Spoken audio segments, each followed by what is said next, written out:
Καλημέρα και στους ακροατές μας. Οι εκλογές, κύριε Γιαννόπουλε, καταρχάς θα πρέπει να έχουν αυτοδιοικητική μορφή ή έχουν πολιτικό χαρακτήρα? Είναι κύριο θέμα η στήριξη της πολιτικής που βγαίνει μέσα από το μνημόνιο, τη δανειακή σύμβαση της χώρας, τα όσα η σχεδόν αποφασίζει, ή είναι κάτι άλλο? Όλες οι εκλογές έχουν πολιτικό χαρακτήρα πάντοτε. Το σημαντικό όμως είναι ότι δημιουργείται ένας νέος θεσμός ο οποίος πρέπει να λειτουργήσει.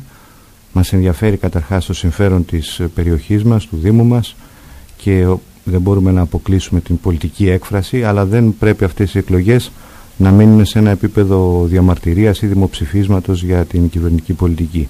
Υπάρχουν τρόποι μέσα από τη λειτουργία του Δήμου, από την πολιτική που θα ασκηθεί από το Δήμο, να εξασφαλίσουμε τα συμφέροντά μας πέρα από τα πλαίσια, τα σφιχτικά τα οποία ορίζει το μνημόνιο.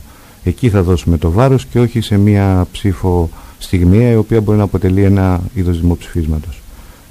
Υπάρχει περιθώριο κάποιος υποψήφιος να αραδιάζει ένα σωρό ιδέες, σκέψεις, προτάσεις, προγράμματα, οραματισμούς, όταν είναι γνωστό τι περιλαμβάνει το μνημόνιο? Είναι επίσης γνωστά τα οικονομικά των παλιών μικρών δήμων, είναι γνωστά το τι ακριβώς προβλέπει το πρόγραμμα δημοσίων επενδύσεων, το τι προβλέπει το προσχέδιο του προϋπολογισμού, τι γίνεται με τα έκτακτα μέτρα, εάν υπάρχουν και το 11 νέα μέτρα, τα χρέη. Βέβαια υπάρχουν και κάποιες αρμοδιότητες που δίνονται στους καλλικρατικούς δήμους, αλλά δεν είναι 100% ακόμη εξασφαλισμένοι οι πόροι ή η δυνατότητα να αποκτήσει ο νέος δήμος αυτούς τους πόρους. Έχει νόημα να μιλάμε για προγράμματα? Οπωσδήποτε έχει νόημα. Βέβαια υπάρχει αυτή η κακή συνήθεια προεκλογικά να εμφανίζουμε και να τάζουμε πολλά πράγματα, το οποίο θέλουμε να το αποφύγουμε, όχι μόνο λόγω της οικονομικής συγκυρίας, αλλά και λόγω του ότι πλέον δεν υπάρχει εμπιστοσύνη των πολιτών όταν ακούνε πολλά λόγια σήμερα ειδικότερα. Νομίζω ότι αυτό που χρειάζεται είναι να υπάρξει μια υπεύθυνη στάση, να βάλουμε κάποια πράγματα κάτω τα οποία πρέπει να γίνουν. Θεωρώ ότι ο Δήμος Γορτινίας έχει δυνατότητες ανάπτυξης. Τα προγράμματα μας δεν πατάνε στον αέρα. Αυτό που χρειάζεται όμως είναι να έχουν γερές βάσεις, να υπάρχει συνένεση των πολιτών, εμπιστοσύνη στη Δημοτική Αρχή, και θα είμαστε και διεκδικητικοί εκεί που χρειάζεται.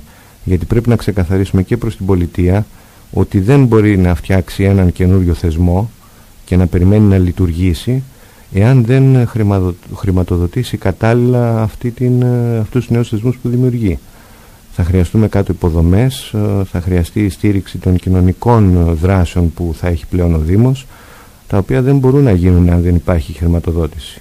Γι' αυτό λέω ότι δεν είναι ζήτημα καταγγελίας κάποιας πολιτικής, κυβερνητικής. Είναι θέμα να δημιουργήσουμε μια πολιτική δύναμη στο Δήμο, να βάλουμε να περάσει μια λογική διεκδίκησης για το συμφέρον του τόπου.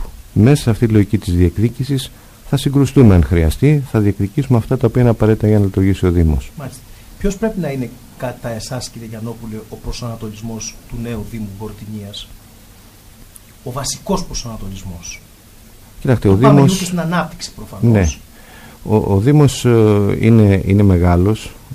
Επιβεβαιωθήκαμε σε αυτό που λέγαμε ότι η Γορτινία μπορούσε... προς τα γεωγραφικά του όρια. Ναι, ακριβώς. Επιβεβαιωθήκαμε σε αυτό που λέγαμε ότι η Γορτινία μπορούσε να είναι δύο δήμοι. Δεν θέλω να επισέλθω στο πώς και ποιες μεθοδεύσεις οδηγήσαν τελικά σε κάποιες άλλες επιλογές. Αυτό το οποίο όμως εμείς οφείλουμε να κάνουμε τώρα είναι να εξασφαλίσουμε για το Δήμο και για τους κατοίκους μια προοπτική. Αυτό πρέπει να γίνει με τη συμμετοχή όλων. Πρώτο μας μέλημα θα είναι να κερδίσουμε την εμπιστοσύνη των κατοίκων. Οι δημότες μπορούν να συμμετέχουν σε πολλά νέα θεσμικά όργανα που εισάγονται και από τον Καλλικράτη, και η Γορτινία έχει προοπτική από τη στιγμή που θα δημιουργήσει μια δική της αναπτυξιακή ταυτότητα.